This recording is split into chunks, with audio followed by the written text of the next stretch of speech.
1980년 5.18 당시 계엄군 등이 저지른 성폭력은 피해자들의 일생을 송두리째 앗아갔습니다. 45년이란 시간이 흘렀지만 제대로 된 보상을 기대할 수 없는 상황인데요. 피해자가 직접 피해 사실을 입증해야 해서 끔찍했던 당시 상황을 떠올리며 어렵사리 증언하더라도 지금의 관련법 기준이 모호해서 보상받기가 쉽지 않습니다. 김초롱 기자가 취재했습니다. 5.18 성폭력 피해자 김선옥 씨가 평일 오전 국립나주병원에 찾았습니다. 김 씨는 의사 앞에서 힘겹게 이야기를 꺼냅니다. 울었어요, 통곡을 하고. 내가 5.18이 뭐라고 내 인생을 이렇게 전부 차지하고. 5.18 당시 민주화 운동을 하다 잡혀 수사관에게 성폭력을 당한 일과 이후 수십 년간 겪어온 고통을 1시간 가까이 증언합니다.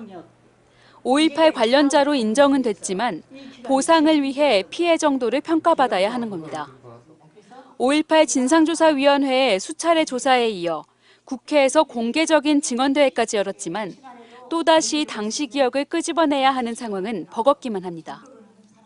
너무 힘들어요. 피해자는 한 번 얘기하기도 힘든 얘기를 계속 자기 머릿속에서 다시 그때의 삶으로 돌아가서 이야기를 해야 되고 그때 여전히 집 밖을 나서는 것조차 힘든 이들이 있는가 하면 최근 한 피해자는 극단적인 선택을 시도하는 등 트라우마가 여전하지만 당사자가 직접 나서는 것 외엔 달리 방법이 없는 겁니다.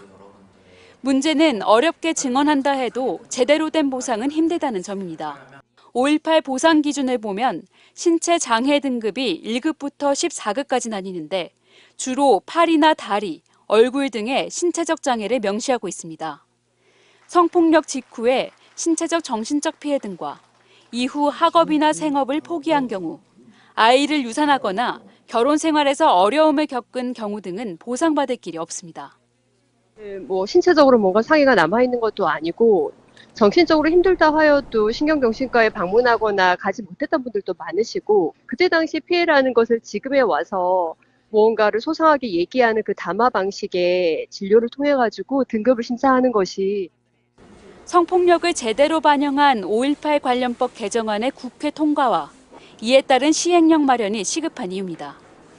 8차 5.18 보상에는 1,979건이 접수됐고 이 중 성폭력 관련 건수는 29건입니다. MBC 뉴스 김초롱입니다. 언제 어디서나 내 손 안의 뉴스. 광주 MBC 뉴스 유튜브 구독으로 함께하세요.